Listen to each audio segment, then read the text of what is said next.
Umengameli we-I-Ifp uVelenkosini Hlabisa uthi bawabizile lamalungu angama-20 ukuzowalalela kodwa isicelo sawo sichithiwe futhi axolisa eqenjini ngesenzo sawo.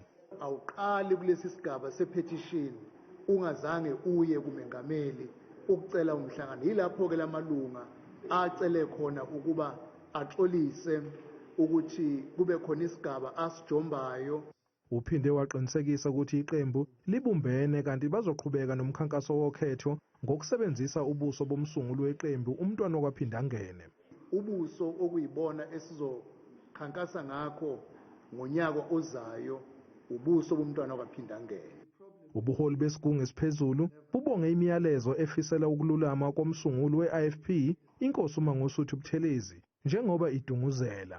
Sedlulise ukuthokoza kwethu kubo bonke abantu baseningizimu neAfrika abathumela nsuku zonke imiyalezo ukufisela umntwana waphinda ngene ukwelulama.